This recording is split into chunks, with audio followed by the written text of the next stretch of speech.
पीताम्बरा मंदिर शक्तिपीठ, दतिया में सिद्ध मंदिर, तंत्र साधना का बड़ा केंद्र, मनोकामना पूरी करने का स्थान। दूर दूर से आते हैं श्रद्धालु। सहारा समय करा रहा है इस स्थान के दर्शन। यह है दतिया का सिद्ध मंदिर पीताम्बरा शक्तिपीठ। कहते हैं इस मंदिर में प्राचीन काल में देव पूजा किया करते थे। इस स्थान पर कुछ सिद्ध पुरुषों ने भी साधना की है। विश्वविख्यात ये स्थान मनोकामना पूरी करने वाला है। पहले इसे वनखंडेश्वर महादेव के नाम से जाना जाता था, लेकिन अब ये पीताम्बरा शक्तिपीठ के नाम से प्रसिद्ध है, जहां विराजित बगुलामुखी मां मनोकामना पूर्ण करती है। वहीं धूमावती माता शत्रुओं का संहार करती है। शिवजी बिगड़े काम बनाते हैं। इस स्थान पर शनिवार का दिन धूमावती का होता है। उनकी यहाँ विशेष पूजा अर्चना होती है। करीब 25,000 श्रद्धालु उनके दर्शन करने पहुंचते हैं।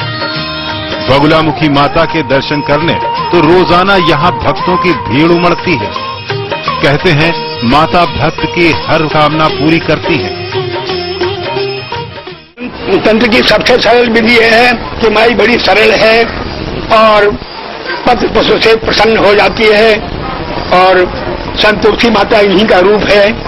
जो कुछ भी उनको पत्रम पुष्पम फलम तोयम योमे भक्त्या प्रेक्षति तेन भक्तो व्रतम वचना भी पर्यतात्मना, भगवती प्रसन्न होकर के उसको ग्रहण कर लेती है। पत्र पुष्प फल जल। शिव जी का विशेष स्थान अश्वत्थामा करते हैं पूजा। ये वनखंडेश्वर महादेव का स्थान है, जिन्हें लोग महाभारत कालीन शिव भी कहते हैं।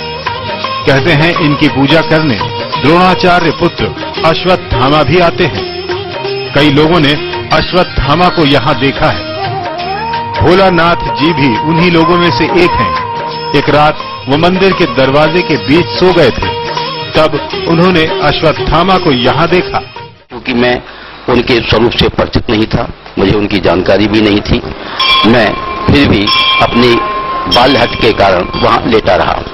एक दो बार इस प्रकार का कुछ होने से मुझे कुछ भय सा प्रतीत हुआ और मैं वहां से उठकर महाराज के पास चला गया। कुछ बाद रात्रि के समय जब उन्होंने पूछा कि क्या कारण है, इतने डरे हुए क्यों हो, तो ये सब संस्मरण हमने पूज्यपाद जी के से निवेदन किया। तब उन्होंने बताया कि भाई वो यहाँ के महात्मा हैं अश्वत्थामा, वो यहाँ प्रतिदिन साधना के लिए आते हैं, रास्ते में नहीं लेटना चाहिए। लोगों के मुताबिक मंदिर में विशेष गंध भी आती है। ये गंध अश्वत्थामा के मस्तिष्क से रिसने वाले खून की है। मंदिर में पहले थी दिव्य पिंडी, बाद में विराजित हुई बगलामुखी मां और धूमावती माई।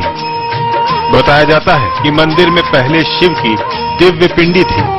श्रद्धालु जो मुराद मांगते थे वो पूरी होती थी। लेकिन यहाँ मां बगलामुखी और धूमावती माई के विराजमान होने से ये स्थान जागृत होने के साथ दिव्य भी हो गया। इस स्थान पर प्रसिद्ध तांत्रिक हिमकर ओझा ने तपस्या की है, जिन्होंने अमावस्या को पूर्णमासी में परिवर्तित कर दिया था। कहते हैं हिमकर ओझा माता के बड़े उपासक थे, जिनसे एक बार राजा ने तिथि पूछ ली। हड़बड़ी में उन्होंने अमावस्या को पूर्णमासी बता दिया। बाद में उन्हें भूल का एहसास हुआ कि अमावस्या को वो चांद की रोशनी कहां से लाएंगे। उन्होंने थालियों में तंत्र साधना से रोशनी की। रोशनी इतनी तेज थी कि राजा को अमावस्या भी पूर्णमासी लगी। उस दिन अमावस्या थी, लेकिन उन्होंने पूर्णमासी बता दी। तो ऐसे जो लोग बताते हैं कि दतिया स्टेट में उस दिन पूर्णमासी का ही चंद्रमा सभी को दिखाई दिया। ये उनकी तंत्र की और उनकी मां की कृपा का ही प्रभाव था। माता दिखाती है चमत्कार। कई बार लोगों ने देखे चमत्कार। 1962 में भी दिखा असर। मां के प्रभाव से भागी चीन की सेना। जी हाँ, दतिया में 1962 में जब यहाँ के स्वामी जी को देश की सीमाएं संकट में दिखी, तो इसी पीठ पर धूमावती माता का अनुष्ठान करवाया गया। कुछ ही घंटों में अनुष्ठान का असर भी दिखने लगा। खबर आई कि चीनी सेनाएं उल्टे पांव भाग रही हैं।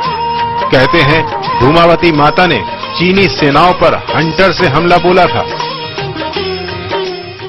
यहाँ चीन के पराजित करने के लिए अनुष्ठान हुआ था और जिस दिन यहाँ पूर्णाहुति हुई उसी दिन चीन को पराजय का मुंह देखना पड़ा और देश छोड़ करके वो भागा था। कहा जाता है 1946 में आजादी के लिए भी यहाँ माता की साधना की गई थी, जिसके बाद अंग्रेजों की हिम्मत जवाब देने लगी। धूमावती माता की सवारी कौवा है और वो अपनी सवारी पर हंटर लेकर बैठती हैं। इन्हें नमकीन चटकदार मसालों का प्रसाद लगता है। इस स्थान पर दूर दूर से आते हैं भक्त। मां हर भक्त की करती हैं मुराद पूरी। इस स्थान पर देश के कोने कोने से श्रद्धालु आते हैं। क्या आम और क्या खास, माता के दरबार में भक्तों की भारी भीड़ रहती है। माता रानी की कृपा दृष्टि हर भक्त पर रहती है। वो यहाँ आने वाले हर भक्त की मुराद पूरी करती हैं।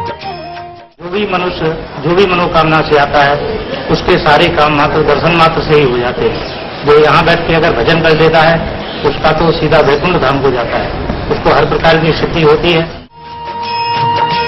कहते हैं यहाँ कोई भी अनुष्ठान हो सकता है, लेकिन वो देश हित में होना चाहिए। बताया जाता है चीन युद्ध के बाद राष्ट्रपति राधाकृष्णन ने यहाँ के स्वामी जी महाराज को राष्ट्र गुरु की उपाधि से सम्मानित किया था। मनोज गोस्वामी, सहारा समय, दतिया।